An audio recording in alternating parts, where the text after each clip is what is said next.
Hey buddies, Mr. Pugly here, coming at you with another Wonderlands video. Today I want to show you my Spore Warden Brrzerker build. Now this build is all about getting your tornadoes up there and getting as many benefits as possible and keeping them out as long as possible, because the longer they're out there, the more benefits we're going to get. This build does a lot of damage and I'm really excited to show you it. But before we get into the meat and potatoes of the build, don't forget to like, comment, subscribe, and follow me on Twitch on top right. We've been streaming 5 hours plus every single day for Wonderlands. If that's something you're looking for, make sure to follow me.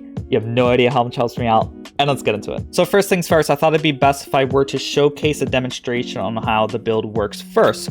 So I am in an encounter at the moment, and right off the bat, my tornadoes aren't up, which is no problem for me. All I need to do is just melee a couple times with this particular item that we'll showcase in a few moments, and then our tornadoes back up. Once it's back up, we're going to be dealing the majority of our damage now and just killing all the enemies around us. So the build is all about trying to get as much damage as possible from our tornadoes, and the tornadoes buffing us up as much as possible. Because of this, we have Berserker's Capstone, which allows us to get our duration for the blizzards to extend every single time we kill an enemy, which is pretty often when we're using this build, which is very fun. You can see here during the encounter, we're getting our blizzard basically to have almost 100% uptime, which is excellent. But even if it were to go down, I could do what I did at the very beginning to try to get it back. So as you see on the bottom right, you can see my blizzard is coming back very quickly every single time I melee this dude. But let me get back up so we can actually deal some damage real quick. Now that I'm back up, we basically just need to kill the rest of the enemies around here and kill the encounter boss. So I'm just going to try my best to deal as much damage as possible to both those mobs and the boss as we just do our thing. So I like to run around as fast as possible, just dealing as much damage as possible. And just like that, Chaos 10 Chaos Chamber encounter boss is now gone. Unfortunately, we did get down, but that's no problem for us because our mushroom should be respawning soon, and our mushroom can just bring us back up just like that, which is very good. If there's an enemy around us, of course we could get back up, but we had to do it like that, but that's okay. So let me show you the skill tree real quick. What we're working with is essentially, as I showed, a blizzard build. So we want to go with Berserker to allow us to have the blizzard come back quickly as possible and last as quickly as possible. So we have Blood of the Fallen as our end cap.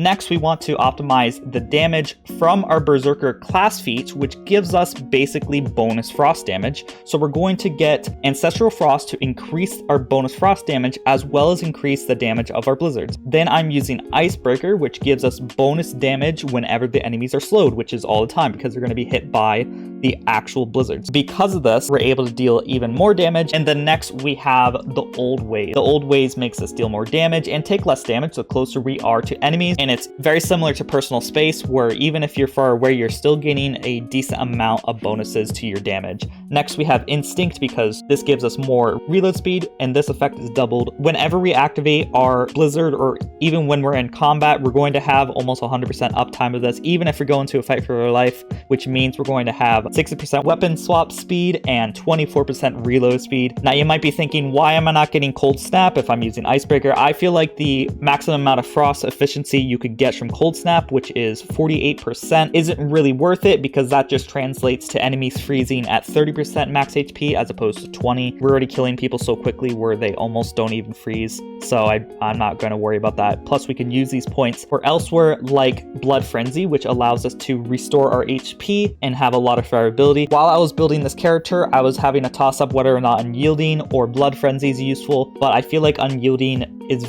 not that great. Even during boss fights, it gives us a 3% missing health regeneration, which means it's a percentage based on how much HP we have left. I've been noticing that Unyielding is just not really that great, and most bosses spawn mobs for us to abuse Blood Frenzy to not only give us large enrage timers, but also get us to health gate thresholds, which is 50% HP and higher.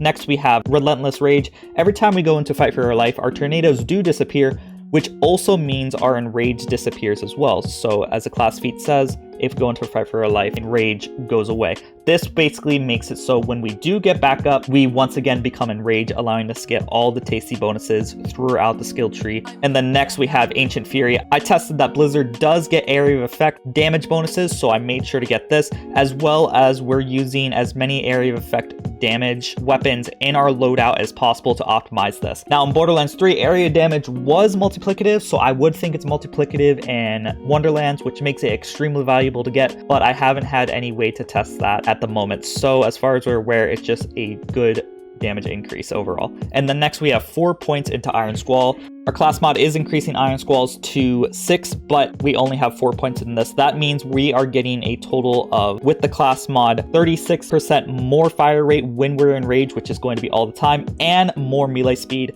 And melee speed is very, very useful, as you'll come to know as I show our weapon loadout in a few moments here. Next, let's go over to Spore Warden skill tree. We have Bounty the Hunt, which allows us to get our action skill back quicker, as well as getting affinity.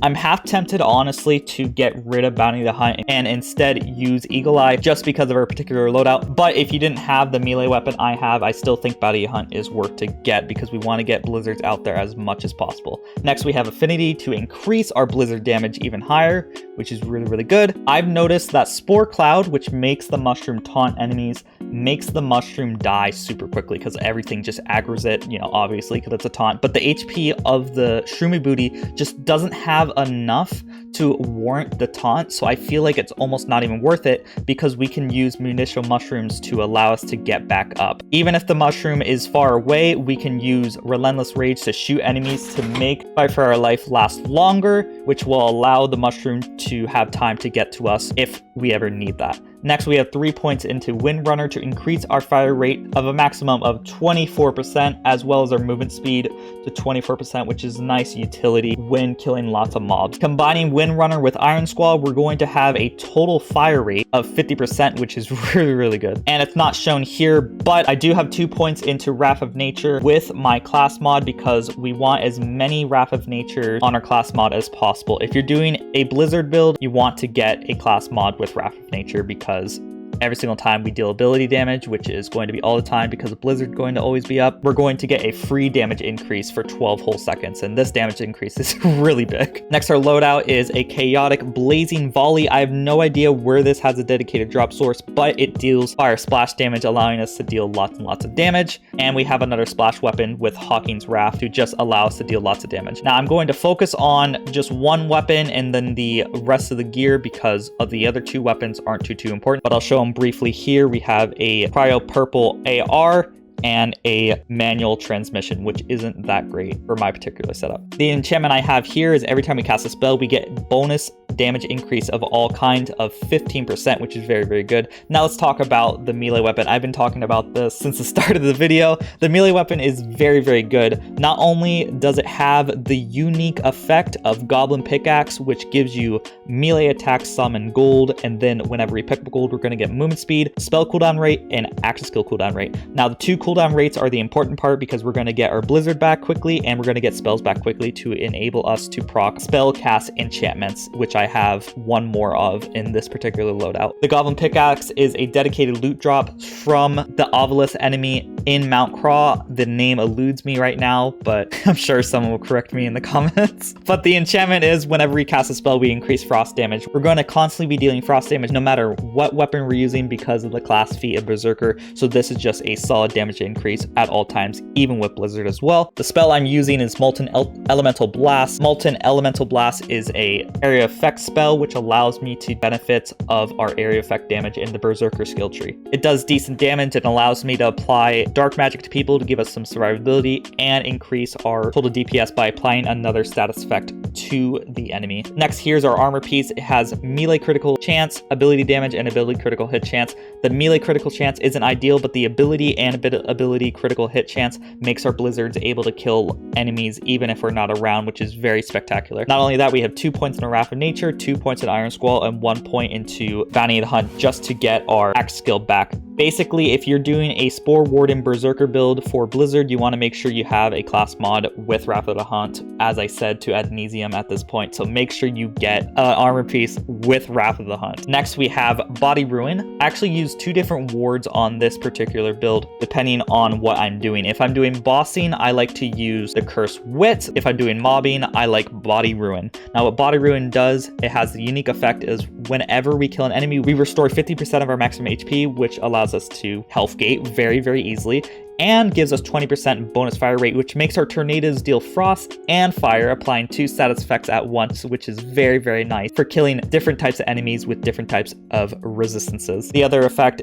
makes this ruin shared across all players equipped with a ruin ward, but that's not something we need to worry about because we are single player right now. And then one of my bread and butters that I like to use, I think I might be using this in almost all my builds. It's not a god roll, but basically the important part is the unique effect of Sacrificial Skeep. Now, every time we get below 50% HP, we summon a Sacrificial Skeep. Now, what's the cool thing about the Skeep, it explodes up to 5 total times to allow us to get all of our HP back all the way. Not only that, it also heals our Shroomy Booty all the way to max HP as well, which allows for decent survivability. Not only that, we can also kill it when it's nearby to get back from Fight for Our Life if we need a target to do so, as well as every single time you hit it with a bullet, it also procs the health 100% HP restoration, which just makes it super invaluable to get. I have no idea where this drops yet because it is really early on in the game's lifespan, but if there's a dedicated loot source for this amulet, get it ASAP because it is so good. I've been saved by this amulet 1,000 times in boss fights, and I've been sometimes even able to just stand still during certain boss fights or even the secret raid bosses and just not have to worry about ever dying because of health gating.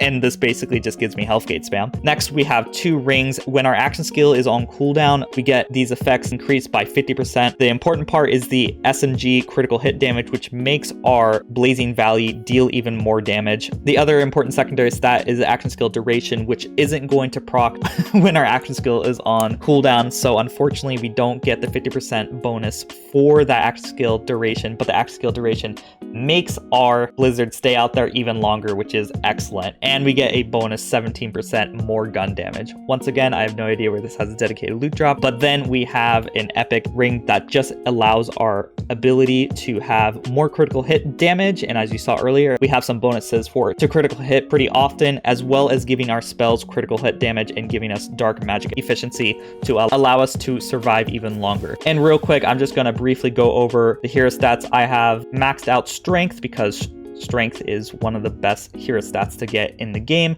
I used to have maxed out attunement, but I feel like with everything we have, I don't necessarily need it because our action skill comes back so quickly. So instead, I got attunement to mid-level and maxed out wisdom to increase our status effect damage because we're applying a lot of status effects really, really quickly. Oh, and I forgot to mention, the reason why I use the Cursed Wit during boss fights is because sometimes we don't have any enemies to kill, so the Cursed Wit just increases our damage while the ward is depleted. And keep in mind, the damage increase and the damage reduction gets higher bonuses as you get closer to the enemy. So you're not going to get 100% increased damage at all times. It's only when you're right next to the enemy. Now, since you know how the build works, I'm going to just continue in my Chaos Chamber just so I can showcase more on how this build performs. And you'll get to see what I like to do in a casual combat manner. So oftentimes I like to just immediately summon my Blizzard as soon as I see some enemies, and then we can just start blasting away with our SMG and kill all the enemies nearby. Our Blizzards are getting the bonus fire damage, which allows it to deal 2 different status effects, which allows our large amount of wisdom to deal lots of status effect damage when it applied the 2 dots. So when there's not tons and tons of enemies, oftentimes we'll lose out on our Blizzard not staying up at all times, but it does stay up longer than most builds. But I can just melee a bunch of times and get my Blizzard out there again very, very quickly. So I like to try to use my spell as often as possible whenever it's off cooldown, because then we'll get the bonus enchantment damage of all of our spell cast enchantments, which I believe is just passive increased damage and bonus frost damage, which helps us a lot. And just like that, we cleared 1 encounter. It was lickety split. I only had to summon Blizzard twice. It was very, very quick. And let's just do 1 more encounter just so you can see how it performs once again. So I entered this encounter. My Blizzards on cooldown, so I'm just going to melee this guy a couple of times, and we're going to get our Blizzard back really, really quickly, which means we can start dealing all of our damage. Now that we have the Blizzard up, we're basically dealing the bulk of our damage here, and since we have so much reload, we're not going to have too much downtime whenever we do have to reload, because our reload animation is pretty quick with all the bonuses that we have. Here's a badass troll. I'm going to try my best to deal as much damage as possible to this guy. And just in a few moments, he is dead. Most of the good guns I found are splash damage, which then allows us to benefit a lot from the bonuses that we have, which is very, very excellent. And even if you don't melee anybody, you will get your action skill back pretty quickly, because we have Berserker's Capstone, which basically just allows us to get any of our action skills back pretty dang quickly. So our Blizzard is back up. Once again, I'm just going to zoom around the map, killing as many enemies as possible so we can keep our Blizzard with a high uptime and casting our spells to activate enchantments. All of our other enchantments are just being procced while Blizzard is up, and once again, we cleared a Chaos level 10 encounter. Keep in mind, since we're Chaos level 10, it'd be preferable if we had, instead of chaotic loot, volatile gear, because around this level we start to see volatile gear. What that basically means is that I don't have optimized sub-rarities on all my gear, and I'm still able to outperform all the enemies that summon very, very easily. And with this build, I was able to clear all 3 secret raid bosses with pretty much exactly the same gear that I have. The only thing that I got new was killing the 3rd secret raid boss and getting body ruin, and this was before I had any volatile gear.